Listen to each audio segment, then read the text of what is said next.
আমরা আলোচনায় যাব তার আগে একটা ঘটনা দিয়ে শুরু করি আপনার সাথে আজকে কথোপকথনটি। আচ্ছা আচ্ছা, এই ঘটনা রাসেল ভাই, এটা হচ্ছে যে একজন ডাক্তারের কাহিনী। ডাক্তার সালাম ওনার নাম। উনি থাকতেন হচ্ছে আপনার ঢাকার একটু রিমোট এলাকায়, ঢাকার মধ্যে, ঢাকা থেকে একটু দূরে, যেটা আপনার ওই কি বলে জায়গাটার নাম, ওই সিলেট যাওয়ার পথ পড়ে ডেমরা, ওই এলাকাটাতে। এবং ওনার অফিস ছিল হচ্ছে আপনার ঢাকা মেডিকেল, এদিকে আসতো উনি কাজ করতে। তো ওনার প্রতিদিন আসা যাওয়ার রাস্তাটার মধ্যে একটা অংশ ওনাকে মানে বেশ বাজে একটা সিচুয়েশনের মধ্যে দিয়ে যেত, ভিড় এবং অনেক কিছুর মধ্যে দিয়ে, এবং মাঝে মাঝে আস্তে আস্তে রাত হয়ে যেত, তখন ট্রান্সপোর্টেশন সমস্যা হতো। তো যেহেতু উনি মেডিকেলের ছাত্র ছিলেন এক সময়, এবং এইসব ব্যাপার অনেক উনি দেখেছেন, লাশ এবং অনেক কিছু, এইসব নিয়ে ওনার ভয় খুব একটা ছিল না, এবং উনি খুব একটা ভয়ও পান না কোনো কিছু। তো যাই হোক, যে জিনিসটা ওনার লাইফে একটা সারপ্রাইজ নিয়ে এসেছিল, সেটা হচ্ছে এরকম একদিন, মানে তখন ছিল জানুয়ারি মাসে বেশ ঠান্ডা পড়েছে।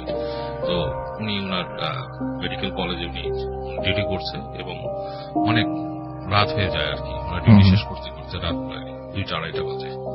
তো উনি একবার ভাবে যে আমি এখান থেকেই যাই, সকালবেলা যাই, কারণ আমার যাওয়ার পথটা অনেক ডিস্টার্বিং, রাস্তাগুলো মানে ট্রান্সপোর্টেশন পাওয়া যায় না, এই ওখানে অনেক সমস্যা হয়। তো চিন্তা করতে করতে বাট একসময় মনে হয় যে বাসায় চলেই যাই।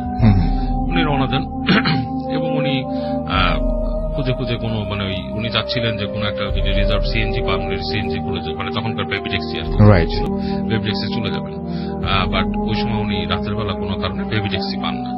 তো উনি শেষ পর্যন্ত একটা বাস পান, একটা বাস আসে, বাসে যাত্রী খুব কম, এরকম একটা বাসে উনি ওঠেন। ওঠার পরে উনি যে বাসের রাউটটাও ছিল ওইটা, ওনাকে ওনার ওই এলাকা দিয়ে নিয়ে যাবে আর কি। তো উনি ওঠেন বাসে, উঠে বাস চলতে থাকে, এবং শীতের রাত, বেশ লক্কর ঝক্কর মার্কা, মানে বাতাস ঢুকছে চারপাশ থেকে। এভাবে যেতে যেতে একটা জায়গায় উনি মানে ফাইন্ড আউট করেন যে বাসের কিছু ডিস্টারবেন্স হচ্ছে, ইঞ্জিন অফ হয়ে যায়, মানে আবার গিয়ারে ফেলে আবার স্টার্ট করে ড্রাইভার। এরকম করতে করতে একটা জায়গায় যখন, এবং এই যে মানে সমস্যাটা যে হচ্ছে, এই সমস্যাটা স্বাভাবিক কোনো সমস্যা না, রাইট। সো বাসের স্টার্ট বন্ধ হয়ে যাচ্ছে, আবার গিয়ারে ফেলে ড্রাইভার আপনাকে মানে বাইকটা মানে বাসটা স্টার্ট করছে।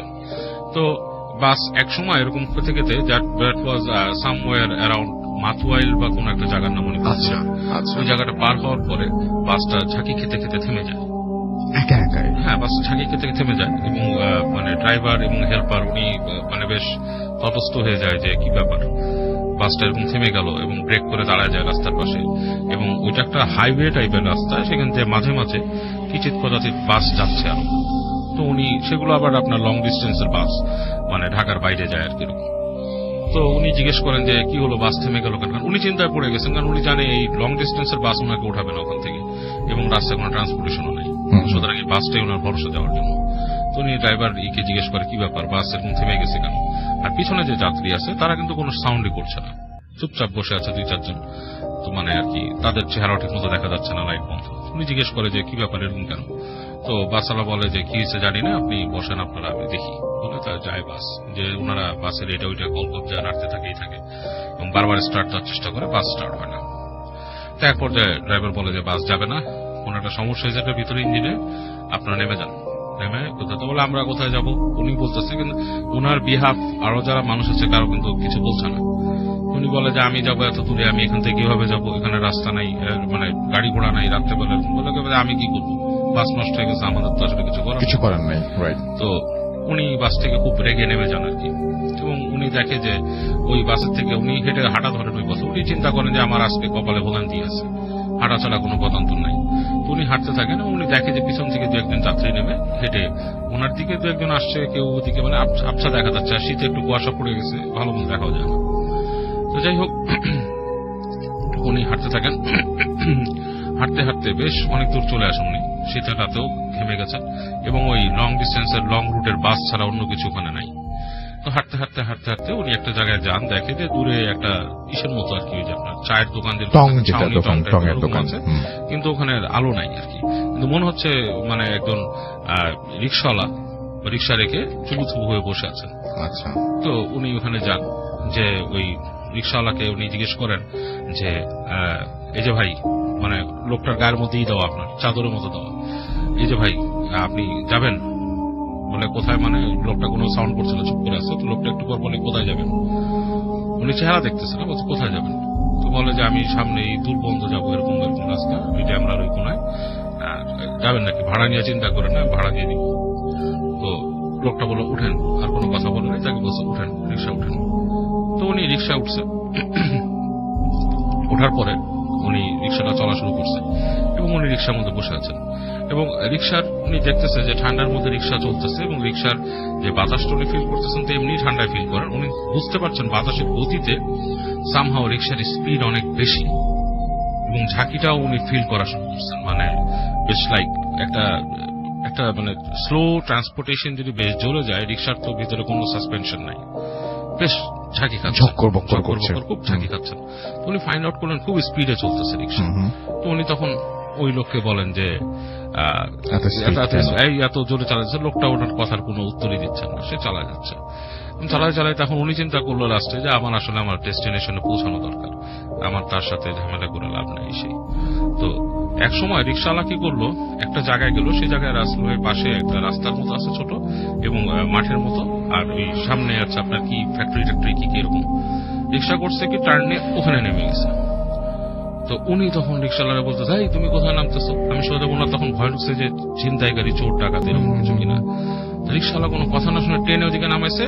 উনি লাফ দিয়ে রিক্সার থেকে নামতে চেষ্টা করছে। উনি ফিল করলো যে উনি নামতে পারতেছেন, ওনার শরীর অসাড় হয়ে গেছে, আচ্ছা নড়তে পারতেছেন না, নিজেকে অবস্থায়, এরকম একটা অবস্থায় উনি আবিষ্কার করছে এবং ওনার কোনো গতান্তর নাই। রিক্সাওয়ালাটা রিক্সা টেনে নিয়ে গেল, চালিয়ে নিয়ে গেল, নিয়ে যে একটা পুরানো ফ্যাক্টরি টাইপের ওখানে ছিল, সেখানে যে রিক্সাটা থামাইছে। থামানোর পরে উনি তাকায় দেখে যে রিক্সাওয়ালা রিক্সার সিটেই নাই এবং সে চোখের সামনে দিয়ে, হ্যাঁ সামনে দিয়ে, মানে উনি হঠাৎ তাকায় দেখে রিক্সাওয়ালা নাই। আচ্ছা। এবং তাকায় দেখে কিছু দূরে একজন দাঁড়ানো, ওই রিক্সাওয়ালাটাই দাঁড়ানো, গায়ের মধ্যে চাদর আছে। তো ওনাকে দেখে আস্তে করে চাদরটা সরাই ফেলছে এবং উনি যখন চাদর সরাইছে তখন দেখলো যে রিক্সাওয়ালার পুরো চেহারা বা এই অংশটার কিছুই দেখা যাচ্ছে না, শুধু অন্ধকার একটা ঘনীভূত জিনিস। এবং আস্তে আস্তে ওনার চোখের সামনে দিয়ে ওই জিনিসটা মানে চলে গেল আর কি, মিলিয়ে গেল, বাতাসে হাওয়া হয়ে গেল। ওনার জন্য খুবই একটা মানে ভয়ের এবং ট্রমাটিক জিনিস ছিল। উনি এটা সহ্য করতে পারে না, বিইং এ ডক্টর ওনার কাছে এটা খুবই অস্বাভাবিক একটা ব্যাপার লাগছে এবং উনি ওখান থেকে পালিয়ে যায় আর কি, দৌড়ায় পালিয়ে যায় এবং রাস্তা অনেক দূর কষ্ট করে আসে। বেশ কিছুদিন উনি জ্বরে সাফার করেন এবং ওখান থেকে ওনার এই প্যারানর্মাল ব্যাপারগুলো ওনার মাথার মধ্যে ঢোকে। তো ওনার ফ্যামিলি ওনাকে পরবর্তীতে করে যে কি ব্যাপার, যে এরকম একটা জিনিস হলো ওর সাথে, ঘটনাটা কি, এবং উনি নিজেও এই প্যারানর্মাল ব্যাপারগুলোতে বিশ্বাস করা শুরু করে দেন। তো সামহাও ওনার এক চাচা ছিল, তিনি হচ্ছেন আপনার একজন অ্যাস্ট্রোলজার ছিল, মানে অ্যাস্ট্রোলজারদের সাথে কাজ করতো এবং উনিও অ্যাস্ট্রোলজার আর কি, মানে এই কাজগুলো করতো। উনি তাকে একবার বুঝায় যে দেখো দেয়ার আর মেনি থিংস যেটা তুমি বিশ্বাস করছো না বা তোমার নলেজে আসছে না বা তোমার কাছে মনে হচ্ছে যেটা ঠিক না, বাট এগুলো এক্সিস্ট করে। তুমি কোন একটা জিনিস দেখেছো, তোমার কোন একটা উনি কিছু হিসাব কিতাব করে বললো যে তোমার সাথেই বা তোমার ইসেই তুমি কোন একটা কিছুর মধ্যে দিয়ে গেছো। তুমি একবার চিন্তা করে দেখো তো, তুমি কি অমুক অমুক জায়গা দিয়ে গেছিলে নাকি? হ্যাঁ, মানে কিছু কিছু জায়গার কথা বলে, সেখানে কি তুমি এরকম কিছু দেখছিলা? তখন উনি মিলায় তো বলে যে তুমি যে জিনিসটা এনকাউন্টার করছিলা সেটা কিন্তু তোমার সাথেই ছিল এবং তোমার পুরো এই ঘটনার জন্য কিন্তু সেই ইনভলভ ছিল, মানে তোমাকে এরকম একটা ইস্যু আসছে। এন্ড ইনফ্যাক্ট তুমি হয়তো কোনো রিক্সাতেই রাইড করো নাই, তোমাকে কেউ উড়াই নিয়ে গেছে, ইলিউশন, কোন রকম ইলিউশন তোমার মধ্যে সৃষ্টি হয়েছে। তুমি কি চিন্তা করতে পারো? তখন উনি অনেক কিছু দেখছে, মিলায় দেখছে যে ওনার কিছু হয়, বাট উনি বেশ কিছুদিন মানসিকভাবে একটু বিপর্যস্ত ছিলেন। উনি অনেকদিন জবে যান নাই, জব থেকে দূরে ছিলেন অনেকদিন, তারপর উনি আস্তে ধীরে আবার ঠিক হন।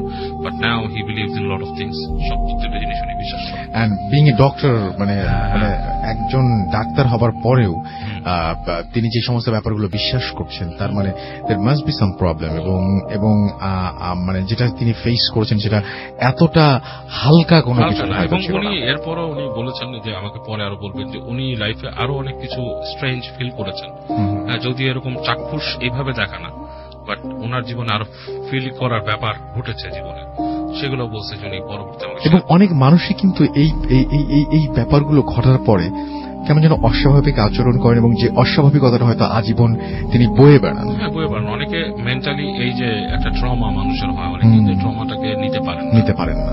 রাইট, সেটাই। তো এই বিষয় নিয়ে আমরা বাবু ভাইয়ের সাথে আরো কথা বলবো। এই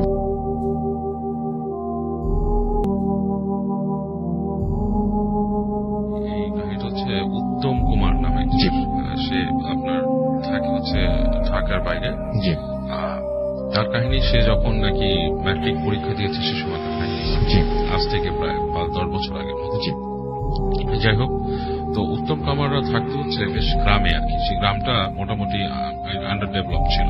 আচ্ছা। সেখানে বিদ্যুৎ বা এগুলো ছিল না আর কি, এরকম একটা জায়গা। এবং ওখানে রাতের বেলা সবাই আর্লি ঘুমিয়ে পড়তো। আচ্ছা, কাহিনী বলার কারণ হচ্ছে কাহিনীর অংশ এটাই। সো উত্তমরা ওখানে থাকতো। তার এক চাচা ছিল, মানে কাকা বলে তারা, মানে খুব হাঁপানির অসুখ ছিল তার। আচ্ছা। এবং সে অসুস্থ ছিল, কাশতো, শ্বাসকষ্ট হতো, মাঝে মাঝে মরি অবস্থা হয়ে যেত। বাট তারপরও তারা তাকে আবার সুস্থ হয়ে যেত আর কি। আচ্ছা। তো একদিন রাতে ওরকম শীতেরই রাত ছিল গ্রামে, এবং বেশ আপনার শীতের সময় তার হাঁপানির প্রকোপ খুব ওঠে। তো তার কাকা খুব খুব অসুস্থ হয়ে গেছে এবং সন্ধ্যার থেকে খুব মানে নরম অবস্থা, এবং তার বিছানা থেকে উঠতে পারছে না, হাঁপানির রোগ। তাকে লেপ চাদর দিয়ে ঢেকে রাখা হয়েছে এবং ওরা চেষ্টা করছে রুমের ভিতরে যত রকম একটু আলো টালো জ্বালিয়ে একটু গরম রাখা যায় রুমটাকে, এরকম একটা অবস্থা। তো এরকম রেখে তারা বাসায় বসে আছে এবং উত্তমকে দায়িত্ব দেওয়া হয়েছিল যে ছোট মানুষ, তুমি তোমার কাকার আশেপাশে থাকো, তার যখন খারাপ অবস্থা হয়, পানি যেতে পারে, কোনো সমস্যা হতে পারে, তুমি তাকে দেখবে।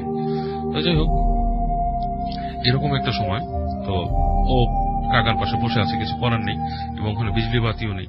ও বসে ওই আলোর মধ্যে বসে একটা গল্পের বই পড়ছে আর কি। তো এরকম সময় দেখে এক সময় কাকা কাশি শুরু করলো, কাশতে কাশতে কাশতে কাশতে বললো যে আমাকে বাথরুমে নিয়ে যায়। তো উনি চিন্তা করলো যে আমার এখন এই রাতের বেলা ওনাকে নিয়ে যাব, বাইরে উনি উঠতে পারে কিনা। তারপর অনেক করে সে তার কাকাকে ধরে উঠালো।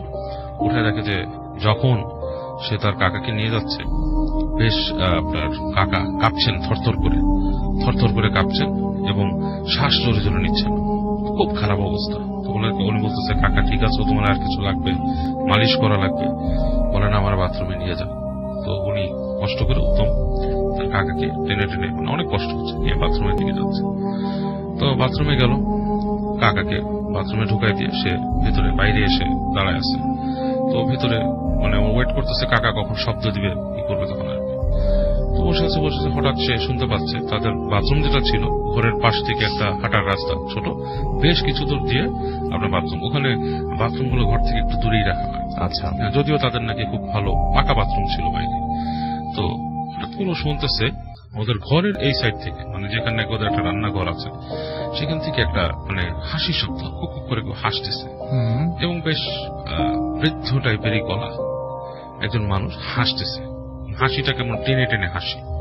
আচ্ছা। হ্যাঁ, এবং ও খুব কনফিউজ হয়ে গেল যে কি ব্যাপার। এবং গ্রাম খুব কুসংস্কারশূন্য জায়গা ছিল তখন, এখনো হয়তো আছে অনেক জায়গা যেগুলো আন্ডার ডেভেলপ প্লেস। তো অনেক কিছুই মানুষ শুনে, এখনো চিন্তা করছে কে হাসতেছে, এরকম হাসার কোনো কথা না। তার বাবা মা যেটা আছে তারা বাড়িতে, মানে যে বাসাটা তার বেশ দূরে, ওখান থেকে হাসির আওয়াজ আসার কথা না।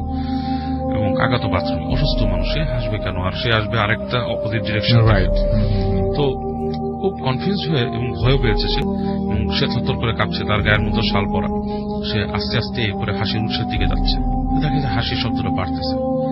তো যখন সে ওই পাকটা পার হয়ে ওখানে সামনে বেরোলো, উঠানের মতো জায়গাটায়, দেখে যে ওই রান্নাঘরের যে দোরগোড়া, সেখানে তার কাকা বসে আছে এবং তার চুল এলোমেলো, গায়ের মধ্যে চাদর নেই, এবং তিনি হাসতেছে। হেসে বলে, উত্তম রে, তুই চলে যা, সবাইকে খবর দে, আর আমিও চলে যাচ্ছি। তুই সবাইকে খবর দে, আমিও চলে যাচ্ছি। যেখানে রেখে আসলো সেখানে না, রেখে আসছে বাথরুমে, এবং সে বাইরে বসে আছে। ওর মানে শীতের দিনও সে দরদর করে ঘামা শুরু করছে। এই কাকাকে তার ভয়ঙ্কর লাগতেছে, আমি চলে যাচ্ছি, তুই সবাইকে খবর দে। তো ও আবার তখন সাহস করে বলছে, তুমি কোথায় চলে যাচ্ছ? তখন তাকে বলছে চুপ, মানে খুব কড়া চুপ বলে চাচা হেঁটে উল্টা দিকে হাঁটা দিছে। সে দেখছে চাচা হেঁটে চলে যাচ্ছে তাদের বাড়ির সীমানা পার হয়ে। একসময় সে দিল যে তার চাচা বেশ দ্রুত লম্বা লম্বা পা ফেলে দৌড় দিয়ে মাঠ দিয়ে চলে গেল। ও ও ওখানে স্থবির হয়ে বসে আছে। বসে থেকে একসময় সে ভয় তার বাবাকে ডাকা শুরু করে, চিৎকার করে ওর বাবাকে নিয়ে আসে। ডাকার সময় বাবা বেরিয়ে আসে, বাসার ভেতর থেকেই বেরিয়ে আসে এবং এসে জিজ্ঞেস করে কি হয়েছে। সে বলে একটা কাকা চলে গেছে। কোন দিকে? বলে এদিকে। তো বাবা বলে এদিকে কোথায় যাবে? দূরে ক্ষেত, ক্ষেতের পর নদীর দিকে। তারা তোর কাকা কই গেছিল? বলে বাথরুমে গেছে। বাথরুমে যে দেখে লোকটা মরে পড়ে আছে বাথরুমে। আচ্ছা, ওকে। এটার ব্যাখ্যা আমি হয়তো এইভাবে দিতে পারি যে ওই ভদ্রলোকের সাথে সবসময় আমাদের সবার সাথে একটা কারিন থাকে, জিন থাকে। হয়তো সেই জিনটা তাকে ছেড়ে ওই সময় চলে গেছে এবং যাওয়ার সময় উত্তমকে একটা দেখা দিয়ে গেছে, ভয় দেখা দিয়েছে। যা একটু আগে আমরা একটা ঘটনায় পড়ছি, ছোট একটা বাচ্চা যে হ্যারিকেন করে দিয়েছে এবং তারপরে দেখছি একটা আগুনের গোলা বের হয়ে গেল। এই যে এইরকম ব্যাপার। থ্যাংক ইউ সো মাচ বাবু ভাই, থ্যাংক ইউ সো মাচ।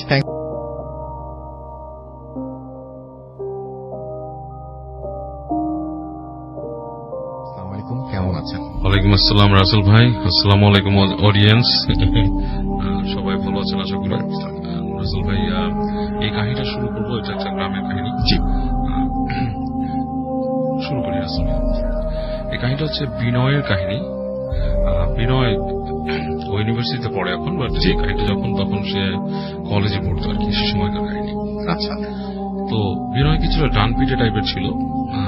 বাসায় সবসময় তার নালিশ আসতো বিভিন্ন দুষ্টুমির জন্য। তো এরকম একটা সময় একদিন বাসায় সন্ধ্যার সময় তার বাবার কাছে নালিশ আসে তার সম্পর্কে। সে কিছু দস্যুপনা আর কি যেটা করে, দস্যুপনার কারণে। এবং বাসায় নালিশ আসার সাথে তার বাবা খুব রেগে থাকে এবং তাকে খুব বকাঝকা এমনকি মারধরও করে। আচ্ছা। তো বকাঝকাটা তার নিত্যদিনের সঙ্গী ছিল, মারধরটা খুব কমই খেয়েছে। ওই দিনেরটা যখন হয় তখন সে খুব খুব কষ্ট পায় এবং অ্যাকচুয়ালি মানে যেই কারণে তাকে মারা হয়েছে সেটার জন্য আসলে সে খুব একটা লায়াবল ছিল না আর কি, দোষী ছিল না আর কি। তো সে বাসা থেকে বেরিয়ে যায় রাগ করে। এবং তখন আপনার একটা সময় আছে যে সন্ধ্যা হয়ে যায়, রাত হয়ে যায়। সে এদিক সেদিক একটু কাটায়, বন্ধুদের সাথে গল্প করে কাটায়, দুঃখের কথা বলে কাটায়, চায়ের দোকানে বসে থাকে। তো তারপরও তার দুঃখ মেটে না যে বাসার থেকে তাকে কেউ ডাকছে না, কন্ট্যাক্ট করছে না। তো এখানে তার মনটা আরো খারাপ হয় এবং সে একসময় মোবাইল তার মোবাইল ছিল তখন, মোবাইল এখনো আছে, মানে সে সময় মোবাইল কমিউনিকেশনটা আর কি খুব এক্সপেন্সিভ ছিল এবং খুব কম মানুষেরই থাকতো। তো যাই হোক, তো সে মোবাইলটা বন্ধ করে দেয়। মোবাইল বন্ধ করে সে আপনার হেঁটে হেঁটে চলে যেতে থাকে, মানে নদীর পাড় আছে, ওখানে একটা নদী আছে, নদীর কাছে চলে যায়, যে ওখানে বসে থাকে। তো তখন রাত মনে করেন 10টা-11টা এরকম বাজছে, এরকম সময় সে নদীর পাড়ে বসে আছে। তো একটু গ্রামাঞ্চল যেখানে আর কি, যেখানে শহরের আলো এবং সবকিছুর উপস্থিতি কম, সেখানে রাত 10টা-11টা বেশ গভীর রাত। তো রাত বাড়ছে, ছোটখাটো মশার কামড় খাচ্ছে এবং আপনার আশেপাশের প্রকৃতির যে শব্দ সেগুলো পাচ্ছে। তো একবার মনে হলো যে বাসায় চলে যাই, মানে কষ্ট করে বসে থাকার কি আছে। তো তারপর আবার মনের মধ্যে একটা ক্ষোভ দানা বাঁধে যে কেন এরকম হবে, কেউ যোগাযোগ করছে না। যাক, নানা রকম মানসিক কষ্টে এসে বসেই থাকে, ডিসিশন নেয় যে সে যাবে না বাসায়। তো বসে থাকতে থাকতে কিছুক্ষণ পর আরেকটু রাত হয়। তখন সে আপনার ওখান থেকে হেঁটে একটু সামনের দিকে যায়, যে দেখে যে একটা গাছের মতো গুড়ি আছে। ওই গাছের গুড়িতে সে আপনার হেলান দিয়ে বসে চিন্তা করে যে আমি এখানে বসেই রাতটা পার করে দিই। তো বেশ অনেকক্ষণ হয়ে গেছে, এর মধ্যে তার একটা তন্দ্রা ভাব হয়, ঘুমিয়ে পড়ে প্রায়। তো এই অবস্থায় হঠাৎ সে ফিল করে যে তার সামনে একজন দাঁড়িয়ে আছে, দাঁড়িয়ে তাকে ডাকছে। তো ওর নাম ধরে ডাকে না, মানে লাইক এই এই এভাবে ডাকছে আর কি। তো হঠাৎ করে চোখ মেলে তাকে দেখে যে একজন মানুষ দাঁড়ায় আছে। তো মানুষটাকে সে পুরোপুরি বুঝতে পারে না, যেটা মানে মানুষের যে আপনার যে মানে চেহারা সুরত এগুলা খুব একটা ঠিক মতো ভিজিবল হচ্ছে না। একটা অবয়ব অন্ধকারের মধ্যে দাঁড়ায় আছে, বোঝা যাচ্ছে একটা মানুষ, কারণ কোনো আলো নেই আশেপাশে, আদার দেন লাইক আকাশের যে হালকা আলো, আপনার ওই প্রকৃতির যে ছোটখাটো আলো থাকে, লাইক হয়তো দূরে জোনাকি তুলছে এরকম কিছু আলোতে, হালকা আলোতে সে মানে দেখছে মানুষটাকে, অবয়ব আছে। বলছে যে এখানে কি করেন? তো বলতেছে যে এখানে কি করি মানে আপনি কে? তো বলতেছে যে আমি এখানেই লোক, আপনি এখানে কি করতেছেন? এটা আমার এলাকা, এখানে বসে আছেন কি ব্যাপার রাতের বেলা? তো বলতেছে যে আমি এখানে আসি, তো আপনার সমস্যাটা কি? আমি আমার বাসা থেকে আসছি। বাসা কোথায়? বলছে এই তো বেশ খানিকটা দূরেই আছে। তো বলে কি মন খারাপ? তো বলতেছে যে হ্যাঁ, আমার মনটা একটু খারাপ। তাহলে চলেন আসেন সামনে যাই আপনার মন ভালো করে গল্প করবো। তো বলে চলেন। তো ওই লোকটা ওকে ডেকে নিয়ে যেতে থাকে সামনে। তো ও ওই লোকটার পিছু পিছু যায় নদীর পাড় দিয়ে, মানে একটা আপনার মানে ভেজা রাস্তা আর কি, খুব একটা শুকনো না। আচ্ছা, ওখান থেকে হেঁটে হেঁটে সে যায়। তো লোকটা ওর সাথে কথা বলতেছে মন খারাপ কেন হয়েছে আপনার? বলে যেরকম বাসায় আমাকে বকা দিছে এই সেই হ্যানতেন ভাই, অনেক ব্যাপার স্যাপার, এই কারণে মন খারাপ হয়েছে, এটা তো স্বাভাবিক না। তো ওকে লোকটা বলতেছে যে ছোটখাটো ব্যাপারে মন খারাপ করলে কেমনে হবে ভাই, এখানে তো মানুষের তো কত দুঃখ থাকে, কত কষ্ট থাকে, আমিও তো অনেক কষ্ট নিয়ে বাস করি, আপনার মতো তো মন খারাপ করি না। তো বলতেছে যে আপনার হয়তো মন শক্ত, আপনি আমার থেকে অনেক স্ট্রং মনের মানুষ, আপনার জন্য মন খারাপ হয় না, আমার মনটা নরম, বা আমি এগুলো সহ্য করতে পারি না। তো লোকটা তাকে বলতেছে যে আমার মন কেন খারাপ শুনবেন, বলেন আপনার মন কেন খারাপ। তো বলতেছে আমার মন খারাপ হচ্ছে যে আমার একটা পরিবার ছিল, সেই পরিবারটাকে এখানকার একজন প্রভাবশালী লোক ছিল, সে ব্রিটিশদের সাথে মিলেমিশে আমার পরিবারকে তুলে নিয়ে যায়, আমার পরিবারের সাথে অনেক মাঝে মাঝে নিষ্ঠুরতা করে, এবং এই নিষ্ঠুরতার জন্য তাদের মৃত্যু হয়। তো বলতেছে এখানকার প্রভাবশালী লোক এই কিভাবে সম্ভব, এটা তো আপনার অনেকদিন আগের ঘটনা, এখনকার দিনে এই ধরনের কিছু ঘটে না। তো বলতেছে আপনাকে কে বলছে যে এখানে এত কিছু ঘটে না, এখানে এটা অনেক পুরানো ঘটনাই বলছে আপনাকে আমি, মানে রিসেন্ট টাইমের ঘটনা বলছি না। আপনি পুরান ঘটনা বলতেছেন, আপনি তো দেখতে মনে হচ্ছে ইয়াং মানুষ। না, আমি ইয়াং মানুষ। তখন বলতেছে শুনেন, আপনি আরো শুনেন। তারপর কি, আমার পরিবারের সাথে এরকম করে, এবং এক সময় আমি এটার প্রতিবাদ করায় আমাকে ধরে নিয়ে আসে, এনে ওই যে এখানে যে আপনার গাছটার গড়ায় বসেছিলেন ওখানে আমাকে বেদম পিটায় বেঁধে রাখে, এবং আমি পরদিন এখান থেকে বেরিয়ে যাই, যে এই জিনিসগুলো নালিশ করি, হ্যাঁ, আরো মানুষের কাছে, এবং আমাকে একসময় ধরে এনে এই গাছের গোড়ায় নিয়ে আসে, এসে রাতের বেলা আমাকে ডিক্যাপিটেট, মানে আমার গলা কেটে ফেলে। এটা সে ও থতমত হয়ে যায় যে গলা কেটে ফেলে, মানে আপনার গলা কেটে ফেলে, আপনি কি বলেন, আপনি সুস্থ মানুষ দাঁড়ায় আছেন। বলে আমি যে আছি এটা আপনি কে বলছে, আমি কি আছি আপনার মনে হয়? আমি কিন্তু, আমার একটা অংশ আছে, আপনি কিন্তু আমাকে দেখতেছেন যেটা, যে আমি কিন্তু সেই মানুষটা না, বাসায় চলে যান। ও একটু থতমত খায়, ভয় পায়, বেশ ভয় তার মধ্যে স্বাভাবিক বেঁধে ওঠে, কিন্তু তারপরও মনে করে একটা জলজন্ত মানুষ দাঁড়ায় এগুলো বলতেছে, যদিও মানুষটাকে সে দেখতে পাচ্ছে না, পুরো মানে একটা অবয়বের মতো বোঝা যাচ্ছে যে একটা মানুষ দাঁড়া আছে, চেহারাটা দেখা যাচ্ছে না। তো বলে ভাই আপনি ফাইজলামি করতেছেন, আমার এসব ফাইজলামি শোনার সময় নেই, আপনি থাকেন। বলে আপনি বাসায় চলে যান, আপনার বাপ মা অনেক চিন্তা করতেছে আপনাকে নিয়ে, হ্যাঁ, তারা কিন্তু আপনার মা জেগে আছে, বসে আছে আপনার জন্য, আপনি যান। তো ঘুরে হাঁটা দেয়। আচ্ছা, হাঁটতে থাকে আর মনে মনে চিন্তা করে যে তো কি একটা ফাজিল লোক, কি সব বললো। ও পিছনে তাকায় থাকে, লোকটা নাই। আচ্ছা, তো ও যখন হেঁটে যাচ্ছে, যেতে যেতে তখন মোটামুটি আরো শিওর হয়ে যায়, তো বেশ দূরে এসে পড়ছে। তো এই সময় ওর ইচ্ছা হয় যে তার কাছে আপনার সিগারেট ছিল, সিগারেট খাবে আর কি। তো পকেট থেকে একটা সিগারেট বের করে দেশলাই জ্বালায়। তো হঠাৎ করে বেশ আলোকিত হয়ে যায় জায়গাটা, একটা ম্যাচের কাঠিতেই বেশ বাতাস, চমৎকার তো ব্যাপারটা, বেশ আলোকিত হয়। তো করে কি, মানে একটা জিনিস খটকা লাগে ওর কাছে যখন আলোটা চলে, তখন সে তাকায় দেখে, আবার জ্বালায়, তাকায় দেখে যে ওর যে মানে হেঁটে যে আসছে, ওর পায়ে যে একটা স্যান্ডেলের মতো ছিল সেটা ছাপ আছে, তার সাথে আরেকটা পায়ের ছাপ আছে, সেই পায়ের ছাপটা পুরো উল্টা, মানে আচ্ছা সোজা না, মানে একই পেসে গেছে ওইদিকে, কিন্তু পায়ের ছাপটা উল্টো গেছে, উল্টো দিকে কেউ হেঁটে গেছে, এটা দেখে ওর প্রচন্ড মানে গা শিরশির করে ওঠে, ভয় লাগে, কারণ ওর যেতে হবে কিন্তু ওই গাছের পাশ দিয়ে, এবং সে তখন মানে খুব করে দোয়া পড়তে পড়তে হেঁটে যেতে থাকে, মানে ওর ধর্ম অনুযায়ী যে দোয়া আছে পড়তে পড়তে হেঁটে যেতে থাকে। হেঁটে যেতে গাছের পাশে যখন আসে তো ছেদ করে ওঠে বুকটা, মনে করে যে এখানেই তো ঘটনাটা ঘটছে বা এই ধরনের কিছু বলছে। তো যখন আরো সামনে চলে যায়, পিছন থেকে ও ডাক শুনে, লোকটা বলে আপনি বাসায় বাড়ি চলে যান, কোনো চিন্তা নেই। হেঁটে হেঁটে ও চলে আসে, বাসায় এসে ঠিকই দেখে যে ওর মা ওই আপনার বাসার ইসের মধ্যে বাতি জেলে বসে আছে ওর জন্য। আচ্ছা, তো যে ঢুকে ঢুকে বলে যে আমি কই গেছিলি, মা তো খুব টেনশন এসে, তোমার বাবা রাগ করলে যেতে হয় না এসে। তো মাকে সে এক সময় মানে খেতে বসে এসে খুলে বলে যেরকম এরকম দেখছি। তার মা বলে যে এটা তো অনেকেই জানে, যারা পুরান তোর বাবাকে বললো জানে যে এখানে এরকম ইরে মেরে ফেলছিল, একটা লোকের কাহিনী বলে যে ওইখানে মেরে ফেলছিল, এখানে এরকম হয়। এবং ওই যে কুঠি ছিল, যে একটা ব্রিটিশদের কুঠি ছিল, সেই কুঠির ওখানেও অনেক ভয়ঙ্কর ভয়ঙ্কর জায়গা আছে, ওই জায়গাতে কেন গেছিস রাত্রেবেলা? অনেক ওকে বকাঝকা করে। এটাই ছিল কাহিনী। থ্যাংক ইউ সো মাচ বাবু ভাই, থ্যাংক ইউ। আমরা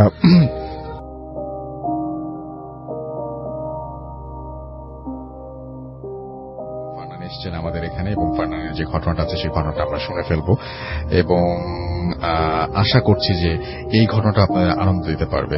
তো আমরা চলে যাচ্ছি সরাসরি ফারনানের কাছে।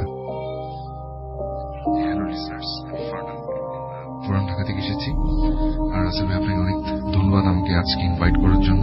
ধন্যবাদ আপনাদেরকে, মানে আমি আলিফকে, আপনাকে এবং বাবু ভাইকে তিনজনকে স্পেশালি ধন্যবাদ শুরুতেও দিয়েছি, আবারও দিতে চাই। আপনারা এত ব্যস্ততার মধ্যে যে এসছেন এটা অনেক বড় একটা ব্যাপার আর কি। না ভাই, ওকে থ্যাংক ইউ অবশ্যই। আর এখন যে ঘটনাটা আমি শেয়ার করবো সেটা আমাকে একজন শেয়ার করেছে, ওনার নাম হচ্ছে অরণি, এবং ওনার একজন কাজিন আমাকে ঘটনাটা শেয়ার করে, এবং কাজিনের নাম হচ্ছে মেহরাব। তো ওনাদের দেশের বাড়ি হচ্ছে মানিকগঞ্জ। তো মানিকগঞ্জ জেলার সাটুরিয়া নামে একটা জায়গায় তো ঘটনাটা ঘটে। এবং মেহরাব যেটা হয় যে কোন এক ছুটিতে সে তার দেশের বাড়ি মানে নানার বাড়ি সেখানে ঘুরতে যায়, এবং যেটা হয় যে ওনাদের গ্রামে কালীবাড়ি নামে একটা জায়গা আছে, এবং এই কালীবাড়ি যে জায়গাটা সেখান থেকে তাদের নানার বাসা খুবই কাছে। এবং ওই কালীবাড়ির ঠিক পাশেই অনেক বড় একটা পুরনো পুকুর আছে, এবং এই পুকুরটা নিয়ে ওই গ্রামের অনেক মানুষ অনেক ধরনের কথা প্রচলিত রয়েছে, অনেক ধরনের মিথ আছে সেখানে। তো যারা ওখানকার একজন স্থানীয় তারা সবসময় পুকুরটাতে মানে পুকুরটাকে অ্যাভয়েড করে চলে। আচ্ছা, কিছু খারাপ কিছু দোষের কারণে এটাকে অ্যাভয়েড করে চলে। তো যেটা হলো যে মেয়েরা কোন এক ছুটিতে তার নানার বাড়ি গেল, এবং ওরা যেটা করলো যে ওইখানকার কিছু বন্ধু বান্ধব মিলে এবং সে নিজে মিলে পুকুরে গোসল করলো। এবং পুকুরে এরকম কিছু দুর্নাম থাকার কারণে সবাই যেটা করতো যে ওই পুকুর পাড়ের কাছাকাছি গোসল টোসল করতো আর কি, একদম মিডলেও যেত না এবং দূরের দূরে যেত না আর কি। তো তারাও ঠিক একইভাবে গোসল টোসল করে ওখান থেকে উঠলো, এবং উঠার পরে যেটা হলো যে মেহরাবের বাম হাতে একটা ব্রেসলেট ছিল, গোল্ডের চিকন একটা ব্রেসলেট ছিল, এবং সে ওঠার পরে দেখে যে সেটা নাই। তো সেই জিনিসটা দেখে একটু অবাক হইলো যে আমি এটা হারাই ফেললাম, আসলে মানে আমার উচিত ছিল যে এটা আমি খুলে রেখে তারপর নামাটা উচিত ছিল। আচ্ছা, নর্মাল কমন সেন্স। এবং ওর গলা একটা চিকন গোল্ডের চেন ছিল, সেটা ঠিক ছিল, কিন্তু হাতের ব্রেসলেটটা মানে হারাই গেছে এরকম কিছু একটা। তো সেটা বাসায় যে সে তার নানাকে বললো, তার বাবা মামাকে বললো যে আমি ব্রেসলেট হারাই ফেলছি। তো তারাও বললো যে তুমি তো কাজটা মানে খুলে তারপর গোসল করতাম, এটা তো নর্মাল একটা কথাই। তো তারপরেও সে মানে বিষয়টা একসময় ভুলে গেল তো একদিনের মাথায়। তো ওদের যে বাসাটা ছিল ওই পুকুরটার পাশে ছিল একটা বাঁশঝাড়ের মতো, এবং বাঁশঝাড়ের ঠিক পিছনে ছিল ওদের যে বাসা। তো ওইখানেই মেয়েরা বেশ কয়েকদিন ছুটি কাটানোর জন্য গেল, এবং ওই ওদের যে বাসাটা, বাসার থেকে ঠিক মানে যে রুমটাতে সে ঘুমায় রাত্রে, সেই রুমটা থেকেই মানে পুকুরটা দেখা যায় আর কি, মানে জানলাতে আসলে পুকুরটা দেখা যাবে। তো সে এক রাতে মানে এই ঘটনাটা প্রায় 2-1 দিনের পরে সে রাত্রে ঘুমাচ্ছে, এবং হঠাৎ করে যেটা হয় যে তার রুমের যে বাহিরে যে জায়গাটা, যেটা একটু বনের মতো বাড়াছাড়ের মতো, ওখান থেকে মনে হচ্ছে যে কেউ একজন ওই রুমটার দিকে মানে পাতায় হাঁটলে যেরকম শব্দ হয় না, ঠিক এরকম একটা সাউন্ডে মনে হচ্ছে ওই জানলাটার কাছে আসতেছে কেউ হেঁটে। আচ্ছা, তো ওর হঠাৎ করে মানে ওই সময়টাতে মানে ঘুমটা ভেঙে যায়, এবং সে চিন্তা করে যে কিছু একটা আসতেছে নাকি পুকুর থেকে, যেহেতু পুকুরটা নিয়ে অনেক বদনাম তাদের গ্রামে প্রচলিত। তো সে যেটা করে যে মানে সাহসিকতার পরিচয় দেখিয়ে সে যেটা করে যে জানলা দিয়ে দেখার চেষ্টা করে যে কি আসলো। সে ঘুটঘুটে অন্ধকারের মধ্যে দেখে যে কিছুই নাই, জানলার আশেপাশে কিছুই নাই, কিন্তু দূরে পুকুর পাড়ে যে একটা পুকুরের সাথে যে বটগাছটা ছিল ওখানে কিছু জোনাকির মতো মনে হচ্ছে যে ছোট ছোট চোখ মিটমিট করে একটু পরপর মানে তার দিকে দেখার চেষ্টা করতেছে এরকম। তো প্রথম অবস্থায় দেখলে এটাকে জোনাকি পোকা এরকম কিছু মনে হবে, কিন্তু সেটাকে এই নর্মাল এটাই ভাবলো যে আসলে হয়তো বা কোনো জোনাকি বা এরকম কিছু। সে একটু ভয় পেয়ে গেল, ভয় পেয়ে জানলাটা লাগিয়ে সে শুয়ে পড়ল, এবং এরপর দিন সে তার নানাকে বলল যে আমি এরকম কিছু দেখছি। ওর নানা সবসময় তাকে বলে যে তুমি ওই পুকুরটাতে যেও না, পুকুরটা ভালো না, এবং পুকুরটাতে তুমি ওই ব্রেসলেটে যে হারিয়ে ফেলছো ওটা ভুলে যাও, ওটা নিয়ে তুমি আর কোশ্চেন করো না, এটা ভুলে যাও, এবং ওইখানে আর যেও না, এবং রাত্রে এরকম কিছু দেখলে এটা নিয়ে বেশি মানে গবেষণা বা ইনভেস্টিগেশনের দিকে মানে চিন্তা ভাবনা করো না এগুলো। আচ্ছা, তো এরপরও সে একইভাবে এর পরের দিন মানে রাত্রে যেটা হয় যে আবার একইভাবে তার ঘুম ভেঙে যায়, এবং একটা সময় যেটা মনে হয় যে ওই যে পুকুর পাড় থেকে মনে হচ্ছে কি ওই বাঁশঝাড়ের ভেতর দিয়ে হেঁটে হেঁটে অনেকগুলা মানুষ একসাথে হাঁটলে যেরকম শব্দ শোনা যাবে, ঠিক এরকম একটা সাউন্ড দিয়ে মনে হচ্ছে যে সবকিছু তার জানালার ঠিক পাশে এসে দাঁড়াচ্ছে, একটু পরপর হাঁটার শব্দ। এবং একটা পর্যায়ে সে ওই রাতের কথা মনে পড়লো যে এরকম তো আমি দেখছিলাম কিছু চোখের মতো মিটমিট জ্বলতেছে পুকুর পাড়ে বটগাছের নিচে, আবার না আমি দেখে ফেলি এটা, কেননা সেদিন ওই সাউন্ডগুলো একটু দূরে মনে হচ্ছিল, আর আজকে রাত্রে যে সাউন্ডটা একদম মনে হচ্ছে যে জানলার খুব কাছে জিনিসগুলো, ঠিক আছে। সে একটু ভয় পাচ্ছিল, এবং একটা পর্যায়ে তার কিছু সময়ের জন্য, অল্প কিছু সেকেন্ডের জন্য তার ভয়টা কমে গেল। এবং ভয়টা কমে গেল এই কারণে যে তার কাছে মনে হচ্ছিল যে তার জানালার ঠিক পাশেই অনেকগুলো লোক একসাথে আসলে যেরকম একটা সাউন্ড হয় না, যে কথাবার্তার এরকম একটা সাউন্ড। তো সে একটা পর্যায়ে মনে করলো যে হয়তো অনেক লোকই আসছে, অনেক মানুষ হয়তো বা তার জানালার পাশে দাঁড়ানো। সে একটু সাহস সঞ্চার করলো এবং বিছানা থেকে উঠে সে জানালার পাশে গিয়ে দেখার চেষ্টা করলো যে কি আসলে। সে যখন জানালার পাশে গেল, সে দেখলো যে ঠিক ওই সেই রাতে যে ছোট ছোট মিটি মিটি দূর থেকে জোনাকের মতো যেগুলো মনে হচ্ছিল, ওগুলো ঠিক তার একদম জানালার পাশেই, এবং অনেকগুলা মনে হচ্ছে দুটা দুটা করে চোখ, জোড়া জোড়া চোখগুলা মানে লাইট, মানে লাল লাইটের মতো তার দিকে ভয়ানক দৃষ্টিতে তাকিয়ে আছে এরকম। তো এটা দেখার পরে সে একটু ভয় পেয়ে যায় যে এটা কি দেখলাম আমি, এত চোখের সামনে, একদম আমার মুখের সামনে জিনিসগুলো কি এগুলা। এবং সাথে সাথে সে যখন মানে ওখান থেকে চলে যাবে, তখন একটা লোমশ হাতের মতো কিছু একটা এসে তার গলায় অনেক জোরে চেপে ধরলো, এবং তাকে ওই তার যে গলায় যে গোল্ডের যে চেনটা সবসময় পরা থাকতো, ঠিক ওইটা বরাবর তাকে চেপে ধরছে, মনে হচ্ছে তার গলা থেকে ওটা টেনে নিয়ে যাবে এরকম কিছু একটা, ঠিক আছে। তো এরকম কিছুক্ষণ কয়েক সেকেন্ড ধস্তাধস্তির পর সে মানে ওখান থেকে ছুটে এক দৌড়ে মানে তার রুম থেকে বের হওয়ার সময় তার মাথায় কোন একটা কিছু বাড়ি লাগে, এবং সে একটু কিছুক্ষণের জন্য সেন্সলেস হয়ে যায়। এবং পরে রাতের বেলায় তার নানা, তার বাবা মা তাকে ওখান থেকে করে সেন্স ফিরে, এবং সে রাত্রে ঘটনাটা বলে যে আমার সাথে এরকম ঘটছে। তখন তার নানা বলে যে তোমাকে তো না করছে কেন, যে তুমি এই জিনিসগুলো বারবার মানে বেশি কিছু সাউন্ড শুনলে বা কিছু দেখলে মানে সেগুলো দেখার জন্য যেও না, কিন্তু তুমি তো কথাটা শুনোনি। তখন সে তার বাবা মা সবাই তার নানাকে জিজ্ঞেস করে আসলে ঘটনাটা কি, এটা মানে এই জিনিসটা কি ছিল আসলে, এটা কি। তখন সে নানা যে ছিলেন উনি ঘটনাটা শেয়ার করেন। একটা ঘটনা উনি বলেন যে 1971 দিকে যখন আমাদের দেশ পাকিস্তানের আন্ডারে ছিল, মানে যুদ্ধের সময়, ওই সময়টাতে তাদের গ্রামে একজন মানে ওই পাকিস্তানি বাহিনীদের যারা হেল্প করে, মানে গোপন খবর দিয়ে দেয়, রাজাকার যাদের বলা হয়, তো এরকম একটা লোক ওখানে থাকতো তাদের গ্রামে, এবং তারা সবাই তাকে অনেক মানে ঘৃণা করতো, যে মানে সে পাকিস্তানিদের পক্ষে অনেক কাজ করে। তো ওই লোকটার যে স্বভাবটা ছিল, ওই লোকটার একটা স্বভাব ছিল যে কোনো ঘরে যখন মানুষজন পালিয়ে যেত মানে পাকিস্তানি বাহিনীদের ভয়ে, তখন সে যেটা করতো যে ওই ঘরে যা ছিল স্বর্ণের জিনিসপত্র, অলংকার লুট করতো। সে মানে ওই সময়টাতে সেই কাজটাই করতো, যে মানে যার যেখানে পেত স্বর্ণের অলংকার সেগুলো লুট করে চুরি করতো আর কি। হ্যাঁ, তো একটা সময় যেটা হয় যে গ্রামের কিছু মানুষজন, ম্যাক্সিমাম মানুষের গ্রাম থেকে চলে যায়, কিন্তু তাদের নিজেদের ভিটাবাড়ি ওখানে থাকার কারণে যে নানা উনি ওখানেই থাকেন।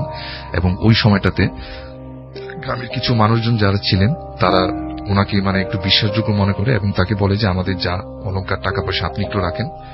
তখন ওই ম্যাক্সিমাম স্বর্ণের জিনিসপত্রই তার কাছে আমানত হিসেবে রেখে দেয়।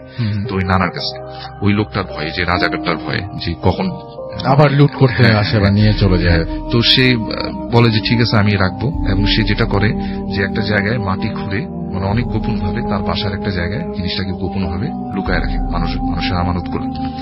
তো ওই রাজাকার যে লোকটা ছিল সে ওই নানার কাছে আসে একবার, আসার পরে তাকে অনেক হুমকি ধামকি দেয় যে আমাকে ওই জিনিসগুলো দিয়ে দেন, আমি আপনাকে মারবো না, মানে আপনার ফ্যামিলির কোনো কিছু হবে না, আমি বলে দিব, কোনো সমস্যা নেই।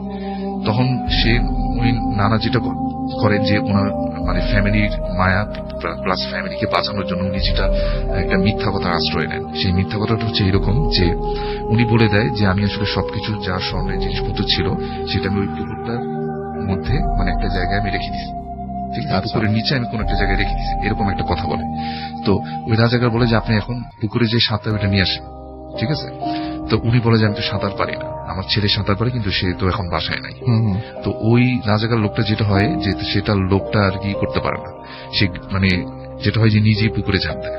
পুকুরে পানি তখন এতটা গভীর ছিল যে পুকুরটা গভীর ছিল অনেক। পুকুরটা গভীর ছিল, যে পুকুরের লতা পাতা পেঁচিয়ে ওই রাজাটা ওখানে ডুবে মারা যায়। আচ্ছা। এবং তার লাশও পাওয়া যায় না, এবং সে এটা নিজেও জানে না যে সে একটা মিথ্যে কথা বলার কারণে লোকটা মারা যায়, এবং সবাই চাইতো যে লোকটা যাতে মারা যায়, রাজা লোকটা কেউ তাকে পছন্দ করতো না। তো এরপর থেকেই যেটা হয় যে ওই পুকুরে যদি কেউ স্বর্ণ অলংকার পরে কেউ নামে, ওই যেটা হয় যে ওই হাত থেকে কেউ নিয়ে নেয়, অথবা গলাতে কিছু থাকলে ওটা নিয়ে নেয়। অদ্ভুত ব্যাপার, মানে পুকুরের এরকম একটা নেচার। হ্যাঁ হ্যাঁ। তারপরে ভাই আরেকটা কথা আছে, তো এই যে ঘটনাটা এখন অনেকে গ্রামের দুই পক্ষের মানুষ আছে, দুই ধরনের বিশ্বাসী মানুষ। এক ধরনের মানুষ যেটা বিশ্বাস করে যে এই রাজাকারের যে আত্মাটাই ওখানে মানে ক্ষতি করে, সেই হয়তো ক্ষতি করছে। আবার আরেকটা কিছু লোক মানুষ বিশ্বাস করে যে ওই পুকুরটার ভিতরে তারা অনেক চেষ্টা করে পুকুরটাকে করার জন্য, মানে মাটি দিয়ে যাতে একটা সেচে ফেলবে, কিন্তু কোনোভাবে পুকুরের পানি কখনোই কমানো যায় না। কমানো না যাওয়ার একটা কারণ হচ্ছে যে পুকুরের নিচে একটা জায়গায় অনেক বড় একটা গাঁতরা ছিল, মানে অনেক বড় একটা গর্তের মতো। যতই ওখানে মাটি দেওয়া হয় ভিতর থেকে অটোমেটিক্যালি পানি চলে আসে। তো ওই যে পানিটা যে চলে আসে, তো এটার কোনো রিজন তারা খুঁজে পায়নি। তো অনেকে বিশ্বাস করে যে এটা হয়তো বা কোনো জিনদের কোনো আস্তানা অথবা জিনদের কোনো পোর্টাল। তো যে জিনগুলো হয়তো বা এখনো ওখানে থাকে এবং ওই স্বর্ণের কিছু পরে আসলে কেউ ওইটা হয়তো বা নিয়ে যায়। তো দুই ধরনের বিশ্বাস তাদের মধ্যে এখনো প্রচলিত। কেউ বিশ্বাস করে যে ওই রাজাকারটা এই কাজটা করে, তার আত্মাটা পুকুরের চারদিকে ঘুরে বেড়ায়, তার মৃত আত্মা এবং স্বর্ণের খোঁজে, স্বর্ণ অলঙ্কারের খোঁজে, সে এখনো যার কাছেই পায় পুকুরে যেই নামে তার থেকে ওটা নিয়ে চলে যায়। তো এটাই মেনলি ঘটনা। তো ওই নানা ওনাকে যেটা বলে, ওই যে মেহরাব যে এই সমস্যাটা ফেস করে, ওকে যেটা বলে যে দেখো তুমি যেহেতু এইরকম একটা সমস্যা ফেস করছো, যেহেতু তোমার কাছে জিনিসটা তোমাকে গলা চেপে নেওয়ার চেষ্টা করছে, কাজ করো ওই চেনটা তুমি পুকুরে ফেলে দাও। কারণ আমরা অনেক চেষ্টা করছি এই পুকুরটাকে মাটিতে ভর করা, আমরা এটা সলভ করতে পারিনি, এটা আনসলভ একটা মিস্ট্রি এখনো রয়ে গেছে। তো সে যেটা করে যে ওই চেনটাকে সকালবেলা যেয়ে পুকুরে ফেলে দেয়। এরপর থেকে তার আর এই ধরনের কোনো সমস্যা সে ফেস করেনি। ওয়াও, চমৎকার একটা ঘটনা ফারনান, থ্যাংক ইউ ভেরি মাচ। অনেক চমৎকার একটা ঘটনা শুনলাম আপনার কাছ থেকে, এবং আশা করছি যে লিসেনাররা আপনাদেরও ভালো লেগেছে।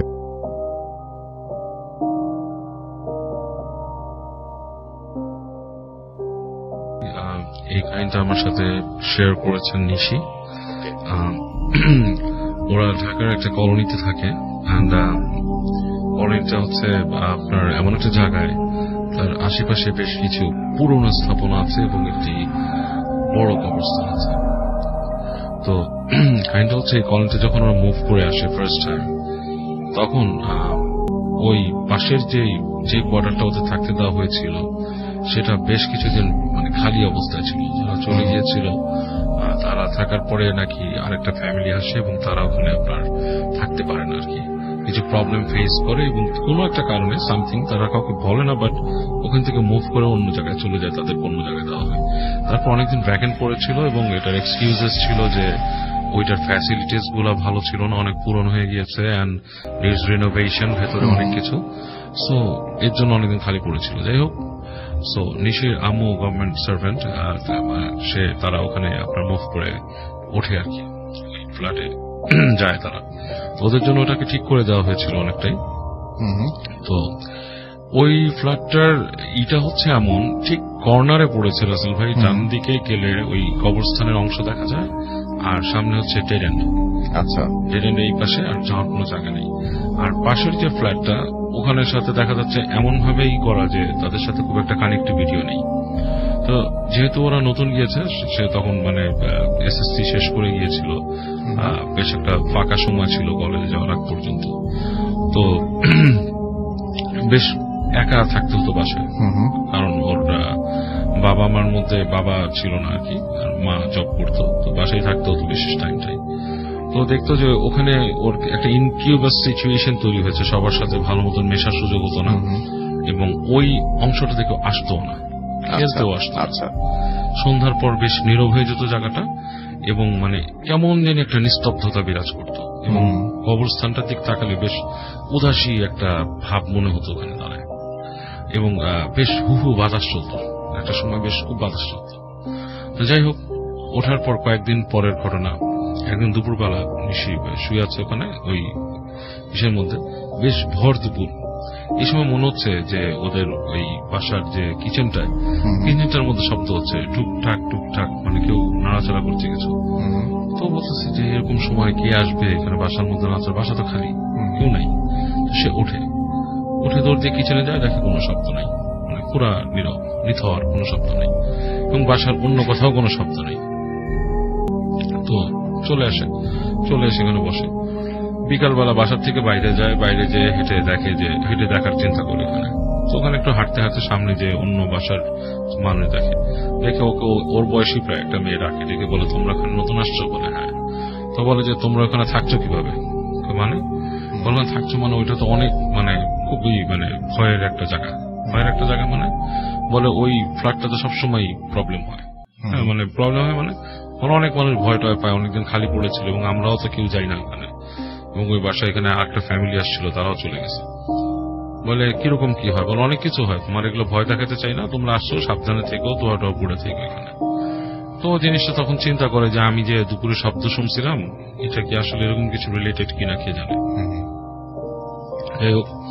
তো ওরা ওখানে থাকতেছে কয়দিন, এবং ওর কাছে একটা ফিলিংস হতো যে রাতের বেলা বাসার সব জায়গায় কেউ হেঁটে বেড়ায় আর কি, আপনার ওই বাসার মধ্যে করিডোর যেখানে ডাইনিং স্পেসটা, ওখান থেকে হাঁটে, এরকম শব্দ পেত। ওর মাকে উনি বলছে অনেক সময়, ওর আম্মা বলে যে ক্লান্ত থাকতো, উনি ভদ্রমহিলা আন্টি বলতো যে ঘুমায় যাও, এগুলা কিছু না।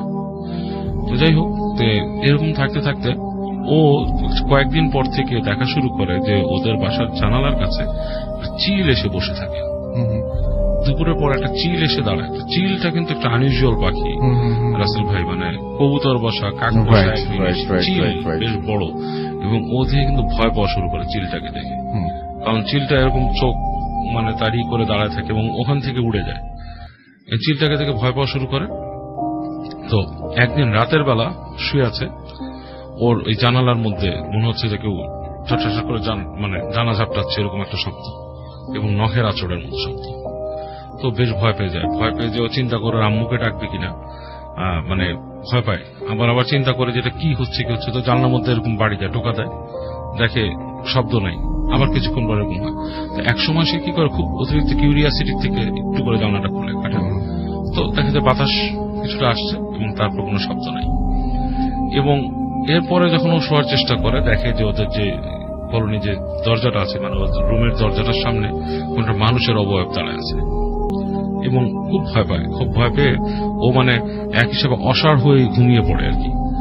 এবং ওর মাকেও বলে যে আমি এরকম, তখন ওর মাকে বলে যে আমি এরকম একটা চিল দেখি।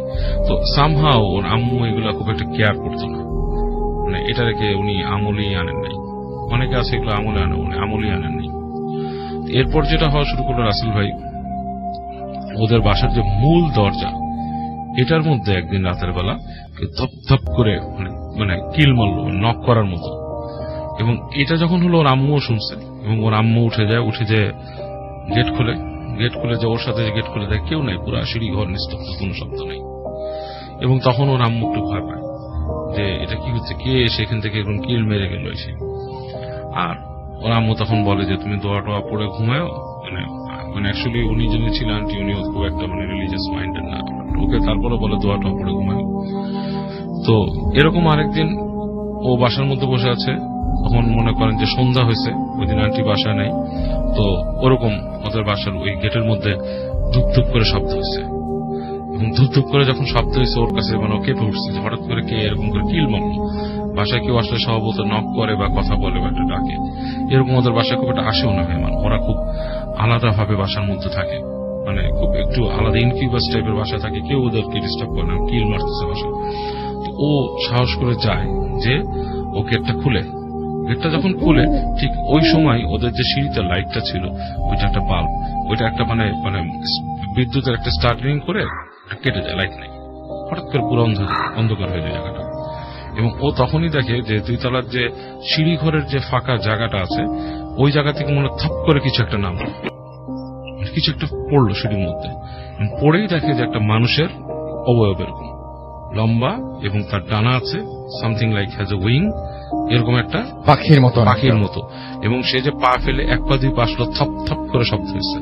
এবং এটা দেখে ও আসলে ওর মানে নিজের ইসের ভেতরেই থাকে না, লাইক ও ফেইন্ট হওয়ার মতো পড়ে যায়। ওর যখন মানে হুঁশ ফেরে তখন দেখে যে ওর মুখের উপর আম্মু আছে এবং অন্য একটা ভদ্র মহিলা। বলে কি হয়েছিল, আম্মু খুব ভয় পায় যে এরকম এরকম ব্যাপার, যে সে কিছুটা বলার পরে তখন থেকে ওর একটা নতুন সিনড্রোম শুরু হয়, সে ভয় পেতে থাকে। তার শুধুই মনে হয় যখনই রুমে শুয়ে থাকতো মনে হচ্ছে কেউ একজন আসতেছে। তো ওর আম্মু ওদের বাড়ি থেকে একজন মানে দেশ থেকে একজন খালাকে নিয়ে আসে, আন্টিকে এনে ওর সাথে রাখার ব্যবস্থা করে যাতে একলা না থাকতে পারে। তারপরও সে কখনো একা থাকতে পারতো না, সবসময় ওর ওই বসা রাখতো। সো এরকম পয়েন্টে তখন ওর ওর আম্মু খোঁজ খবর নেয়, ওদের অফিসের বলে কলিগকে যে এরকম। তো তার মধ্যে একজন বলে যে আপনার বাসায় নিশ্চয়ই কিছু হয়েছে, বা আপনার মেয়েকে আমরা একটু দেখবো। উনি এসে দেখেন, উনি দেখে বলে যে আপনার মেয়ের উপর তো একটা খারাপ জিনিসের নজর পড়ছে, ইটস লাইক মানে জিন আর কি, যেটা নজর পড়ছে, এবং তাকে ট্র্যাক করে আপনার এরকম রাখা উচিত না, সম্ভবত এই বাড়িটাই কোন একটা ব্যাপার আছে, এই ফ্ল্যাটের মধ্যে কোন একটা ব্যাপার আছে, এবং তাকে নিয়ে আপনার ঝাড়ফুঁক করে এবং কিছু দেয়, মানে কিছু রেমেডিস দেয় আর কি। এবং আস্তে আস্তে হয়ে যায়, এবং ওর আম্মু তখন অ্যাপ্লাই করে বাসাটা থেকে চলে যাওয়ার জন্য। In the meantime okay already সরাই ফেলে, ওর এক আন্টির বাসা রাখে, এবং অনেকদিন পর্যন্ত সেটাতে ভুগছিল সে প্রায় এরকম। তো এখন বড় হয়ে গেছে অনেকটাও, এবং বিয়ে হয়েছে, বিয়ের পর আস্তে ধীরে জিনিসটা অনেকটা কমে গেছে আর কি, এখন আর এতটা সে এটা ফেস করে। ওকে, থ্যাংক ইউ সো মাচ।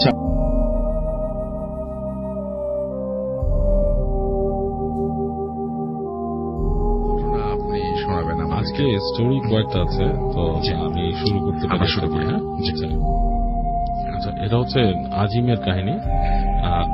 আজিম আমাদের বয়সের মধ্যে বন্ধুই হয়। তো ওর একটা সময় ছিল, সে সময় গ্রামে চলে গিয়েছিল কিছুদিনের জন্য। তখন মানে শহরে মানে থাকা হয়নি কয়েক বছর। সো ওর জন্য খুব মিস্টিরিয়াস ছিল গ্রামের টাইমটা, কারণ শহরে বড় হয়েছে এবং বেশ একটা ভালো মানে শহরে এনভায়রনমেন্টও ছিল আর কি, যেটা হচ্ছে অ্যাপার্ট ফ্রম দিস এই মিস্টিরিয়াস এনভায়রনমেন্টটা খুব একটা পাওয়া যায় না শহরে। আমাদের শহরে মিস্ট্রি কিন্তু আরেক রকম, আরবানে। হ্যাঁ, আমরা যে দেখি দালান কোঠা এটা সেটা, মানে ভূত খুঁজলেও আমরা খুঁজি ভাঙা বাড়িতে, পুরনো বাড়িতে, পরিত্যক্ত বাড়িতে। গ্রামেও খোঁজে পরিত্যক্ত বাড়ি, সেটা হচ্ছে যেখানে মানুষের চলাচল বা যাতায়াত কম, রাইট। কিন্তু গ্রামে কিন্তু পরিত্যক্ত বাড়ি বলতে জমিদার বাড়ি বা এরকম কিছু একটা জিনিস আছে। যাই হোক, তো ওর কাছে কয়েকটা জিনিসটা খুব একটু অ্যাডভেঞ্চারাস ছিল ওই টাইমটা, এবং সে কিছুদিন মানে আপনার একটা সুন্দর পরিবেশে চলে গিয়েছিল।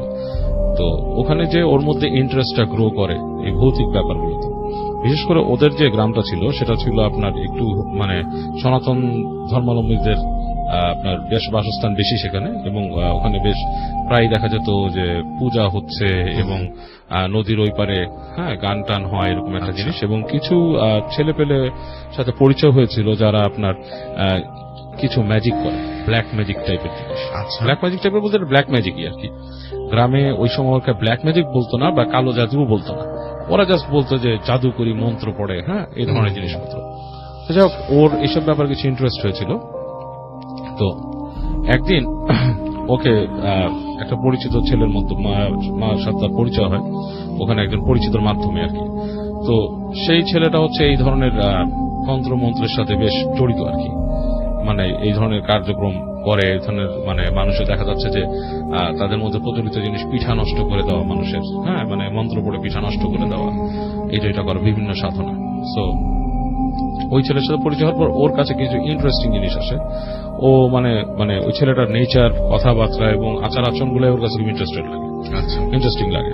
তো ও ওকে বলে যে কয়েকদিন ঘুরে ওর সাথে, যে আমাকে তুমি কিছু দেখাও, যে তুমি নাকি বিভিন্ন জিনিসের সাথে কথা বলো, অলৌকিক জিনিসপত্র, পিশাচ এন্ড হোয়াটএভার, তো আমাকে কিছু দেখো।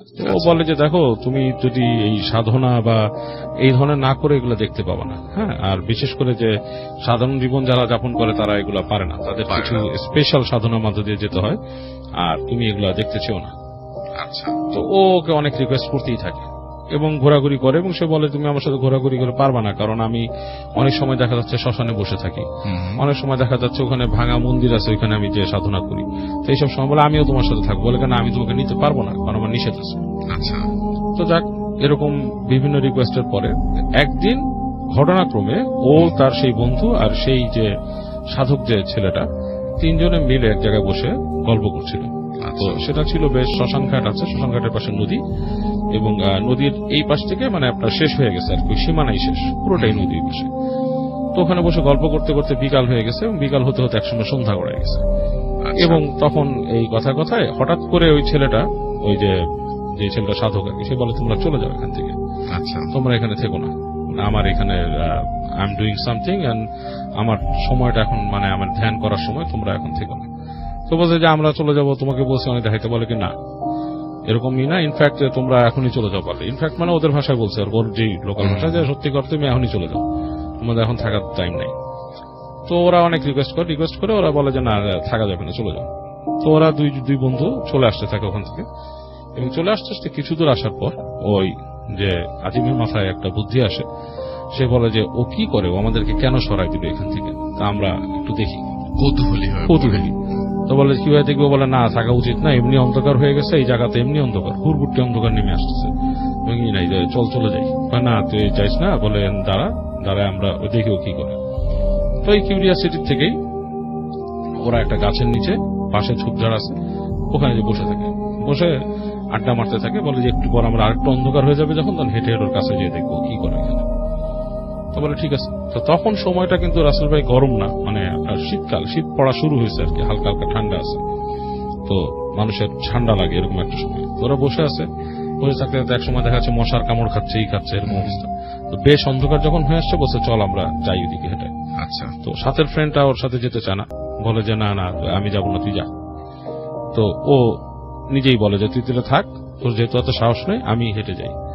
তো আস্তে আস্তে হেঁটে এমন ভাবে যায় যে অন্ধকারও যাতে ওর ছায়াটা ওইখান থেকে দেখা না যায়। আচ্ছা, মানে ঠিক রাস্তার পাড় ঘেসে গেছে, জানে রাস্তার মাঝখানে হাঁটলে কেউ দেখে ফেলতে পারে। তো ওইরকম যাচ্ছে রাস্তাটাকে বলতেছে যে বেশ আপনার বালি ফেলানো রাস্তা, বেশ মানে ওই জায়গাটা বোঝা যাচ্ছে যে এখানে রাস্তা যাচ্ছে। তো যেতে ও দিক হারায় ফেলে, কোন দিক থেকে আসছিল সেটা তার মনে নেই, এবং তার কাছে কোনো টর্চ লাইটও ছিল না, মোবাইল ফোনও ছিল না, 90s এর দশক, সেই সময় মানে আপনার এই মোবাইল ফোনেরও এরকম প্রচলন হয় না, গ্রামে তখন আরো না। তো যাই হোক, অন্ধকারেই সে একটা দিক চিন্তা করে হাঁটতে থাকে রাস্তাটাকেই করে। তো দেখছে যে ও মেলা হেঁটে ফেলছে, অনেক হেঁটে ফেলছে, এত দূর তো হেঁটে আসার কথা না, যেখানে বসছিল সেখানে নদী শেষ হয়ে যায়, এরপরে রাস্তা থাকার কোনো কথা না, কিন্তু ও হাঁটতেছে। তো হাঁটতে যে দেখে যে একটা গাছ, বেশ বড় গাছ, এবং রাস্তা আরো চলে গেছে, গাছটা বেশ বিস্তৃত হয়ে ডালপালা আপনার সেই রাস্তার উপরে এসে পড়তেছে। তো দেখে যে এরকম একটা বিশাল গাছ, হঠাৎ করে এই গাছটা তো আমি দেখি নাই, আমার খেয়ালও না এরকম একটা গাছ।